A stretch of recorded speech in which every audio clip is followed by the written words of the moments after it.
We also recognize that each individual community has its own unique needs. We want to make sure that we address those unique needs. By the way we care, that's a non-negotiable. We are a caring organization with compassion. The way we educate, we know we have a role in improving the community, and that is going to include education of the community and the way we innovate. We need to think of new ways to do things in healthcare. When it comes to community health needs assessment, there are things that Tax Code 501R states that we have to do and state that, and things that we feel we're not best positioned to do in the community, and we need to state that too. So we bucket it into 3 priority areas. Our priority 1 is where we want to be leaders. We think we have the core competencies and the resources necessary to address these issues head on and lead this change in the community. Next, we know we can't do it all. We need to do partnerships. We need to partner in the community and leverage our relationships across Omaha and the metro area. Those are our priority 2 areas. And in priority 3, there's the ones that we're stating that we are not best positioned to address these. If opportunities arise, we will participate, but as part of Tax Code 501R, we have to state those that we're not going to emphasize. I'm going to go through priorities 1 and 2 in this presentation, talk about a little bit about the need, and then also what we're going to do about that in the community. Number 1, this is ground zero, if you will. This is access to health care. We know there is an issue. The metric that we're really focusing on is emergency room use. It's a very high cost, high resource utilization area, and we know that many of these uses are preventable. You know, we as a metro area at 6.4% really aren't doing that poorly. You know, compared to the U.S. average of 9.3%, we're doing better. Now, we're trended in the wrong direction. Over the last 3 CHNAs, you know, we have regressed a bit here. But the thing we really want to focus on is that red box. 53.7% are truly emergent. That means that almost half of people that visit emergency rooms are non-emergent. They're there for reasons because they can't find access or can't gain access in other settings. It's weekends, it's after hours, they can't afford it. They have to go to the emergency room because they have no better options. That's what we as providers of healthcare in the community need to address. Methodist Health System is a regional provider of healthcare. I've illustrated in this map all of our primary care settings. Everywhere you see a Heart and Dove, we have a primary care office. That's family medicine, that's internal medicine, that's pediatrics. In addition to that, where we're going to focus our strategic changes is going to be in the areas of providing additional access, and I'll say where our consumer wants it, when they want it, and how they want it. Through ways of urgent care, immediate care, and e-visits, we shouldn't have to make them schedule an appointment. We shouldn't have to have them face the challenges of getting to our clinics. We shouldn't have them taking time off of work. We need to be available for our consumers, for our patients, for our families when they need it.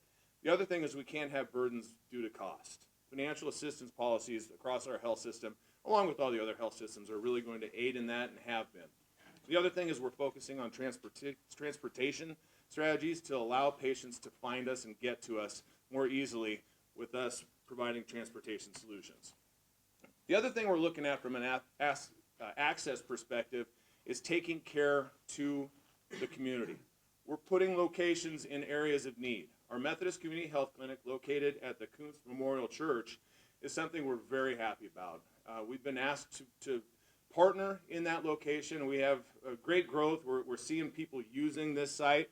I was asked last time I presented for stats, so I brought it to you this time. In 2018, we had 2,640 patients, and in 2019, we're on track to see 2,800. So we're seeing good growth there. People are using it. The community's embracing that location. Another thing is that's truly a place for partnership. We look at that as a hub for community relations. It's right next to the Kuntz Commons. It's a food pantry that welcomes people from the community in. We use that as a great opportunity to engage the community. They're there for the food pantry. We're going to use that and leverage it and offer types of screenings and educational events inside the Kuntz Commons with our partnership with the church. The other thing is we decided to put care on wheels. I think this is a very innovative way of not making people find us, we're going to find them. From an education and prevention perspective, when it comes to diabetes, one of those areas of need in the Community Health Needs Assessment, we've created a coach. It's the Methodist Mobile Diabetes Center, and we take that and we take it into the community to offer those education and prevention services. We're at 1,400 individuals screened in the last year. We're really happy with that and us taking that innovative approach to prevention and education. That was so successful, we created the Methodist Mobile Mammography Unit.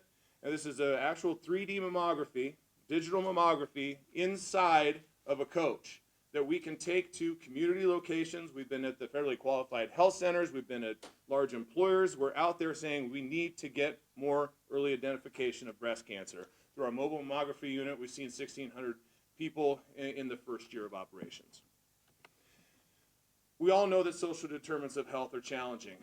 We've been working to incorporate into our electronic health record so that every patient is screened for social determinants of health. Is it a transportation issue? Is it a fiscal issue? Behavioral health, food inequity, whatever it is, we can screen for it, but the real question is, okay, what if they say yes? What if our patients answer, yes, I do have a problem with that? Well, we have a duty, we have a responsibility to then do something about it. We've acquired through our Nebraska Health Network, that's a partnership between us and Nebraska Medicine, Aunt Bertha. It's a software and service that gathers information about community resources that are available to help people with these social determinants of health. So we have at the fingertips now of our providers in the exam room the ability to look up those community resources, refer those patients to it, and then document it in the electronic medical record so that we can follow up to ensure that they close the loop and actually do access those resources. We're just in the initial stages of that, but we're very excited to see where this is going to go with our partnership. When it comes to cancer, we know that we have a prevalence of cancer, and we're not really, as a community, higher than any other community when we look at the peer groups in the Community Health Needs Assessment. The challenge is our mortality or our survivability. That's the challenge. We have more people dying from cancer than other communities. And we have that as a real challenge to us. We know that that's early identification, that's behavioral modification. So what we as a health system are doing is, one, trying to identify cancer earlier. Through our cancer screening programs at our Methodist Esbrook Cancer Center, we know that we need to look at lung, head and neck, colorectal, skin, and breast. We're doing that. But we're also taking those screenings out into the community, not expecting people to schedule their own appointments to come in and get screened. Let's do community events, and let's go out at the National Health Week, Black Family Health and Wellness Association, doing those screenings in the Kuntz Pantry to make sure that we identify cancers early so that we can improve survivability.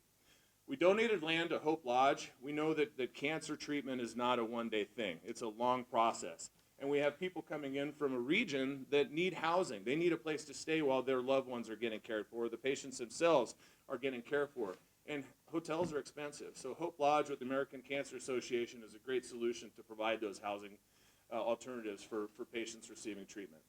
We also know behaviors cause a lot of cancer.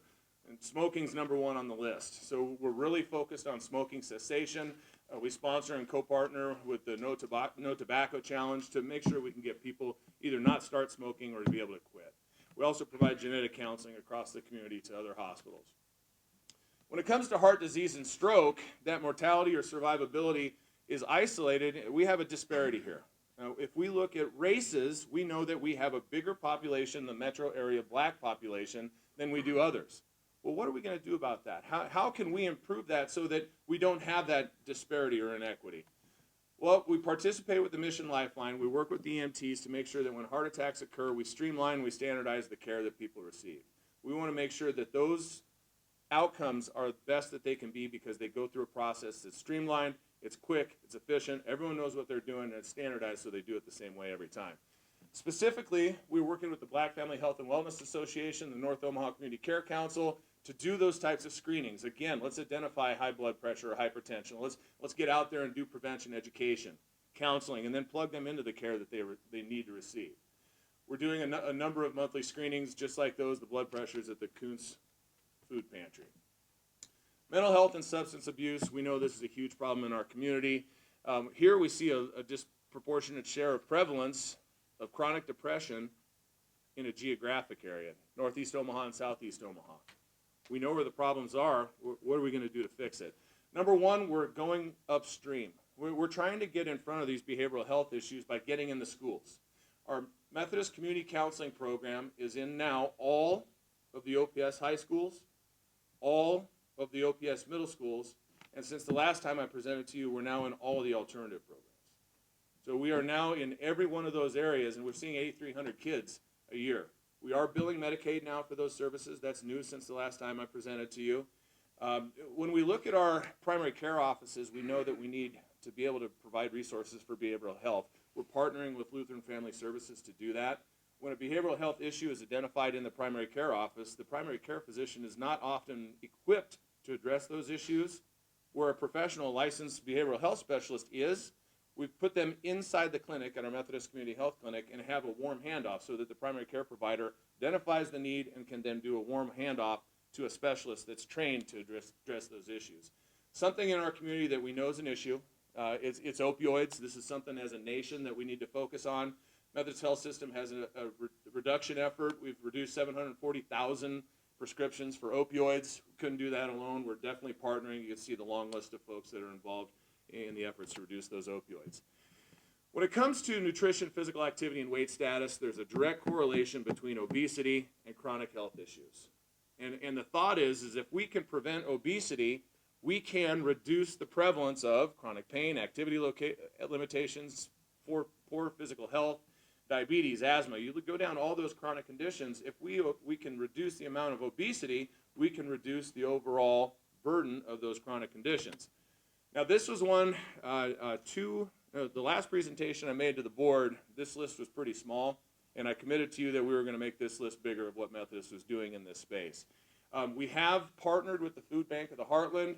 We asked them what they need, didn't know what we were going to get as an answer. They said, we need people, we need volunteers. So we've provided people and we've provided volunteers to help the food bank do work that they do to help food access in the community. Our chefs from our kitchens, we have trained chefs in all of our kitchens. They're going out and doing nutrition and cooking demonstrations into the community. We're really focused on this next one, which is food waste reduction. We have, I think, 7 kitchens across our health system, and the amount of waste, particularly perishable food waste that occurs in each of those kitchens, is an issue. We want to see that find its way to the pantries, to the kitchens across the community of those people that need help with that food. So we're working with other organizations to make sure that pipeline occurs. We're partnering with the YMCAs for physical activity. We're swimming way upstream on this one. There's research that proves that if breastfeeding is done right, that baby has a much better likelihood of not being obese. We're providing lactation services for moms and their babies at our Methodist Women's Hospital, as well as Methodist Jenny Edmondson Hospital and Methodist Fremont Hospital.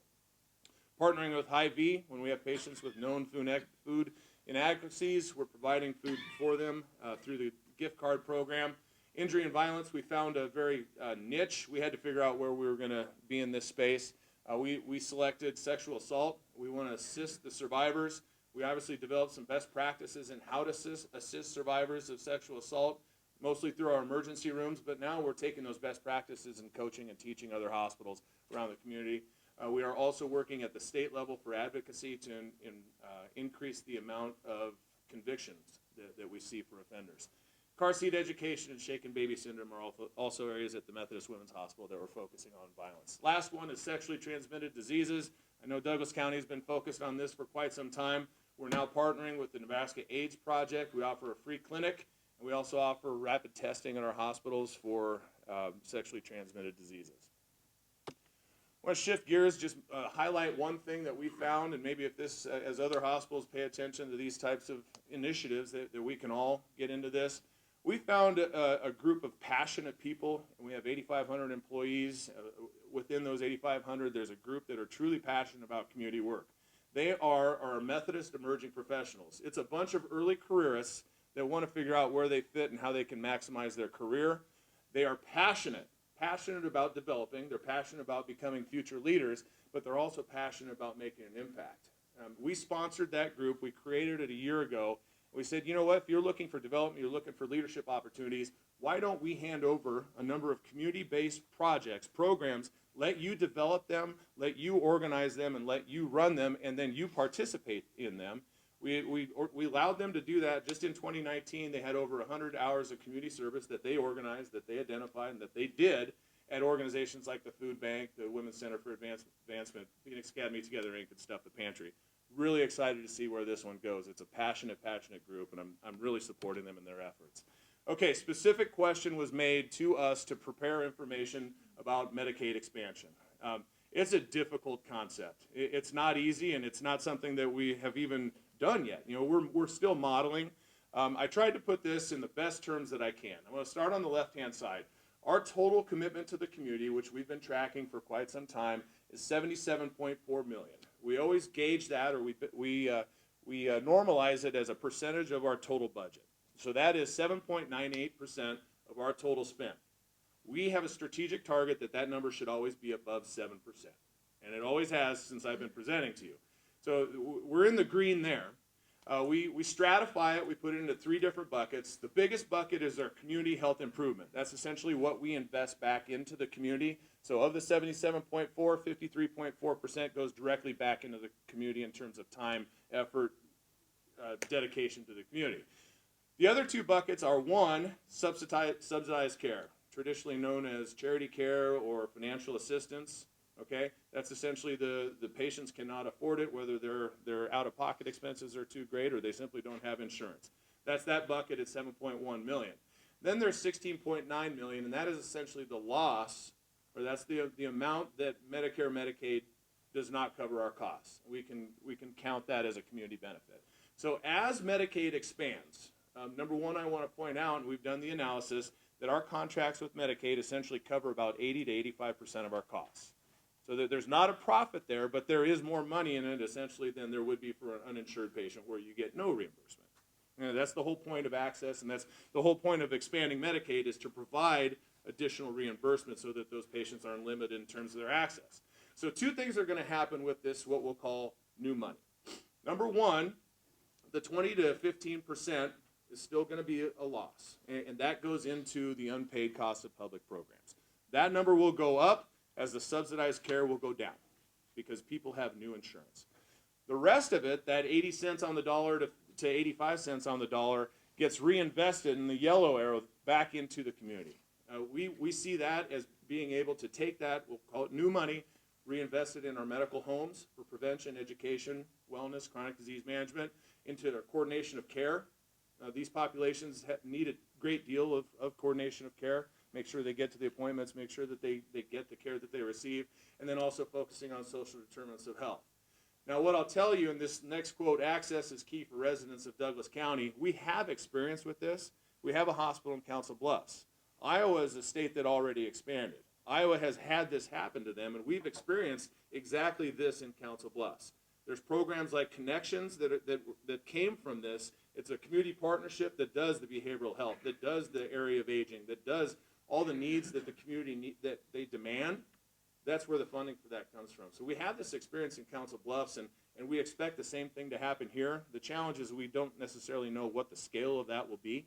You know, we as healthcare providers in the community are all going to be committed to providing that additional access. Go ahead.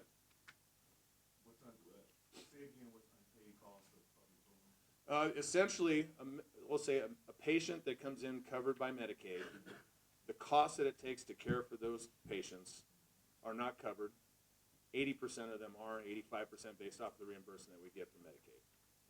And subsidized if somebody comes in and nothing at all. Then you get nothing. That's right. Okay? Can I move on? Yeah. Okay, thank you. Okay, I want to take this opportunity to introduce Mike Krause. He's our commitment to community coordinator. I told Mike, all I want is partnerships. I want you out in the community making partnerships. We can't do this alone. We need to get out there, and we need to leverage the relationships that we build. Last time I presented this list to you, we were at 201. That was now grown to over 260. So we're continuing to make friends in the community, if you will. We're continuing to work together as a community. I would be happy to answer any other questions you might have.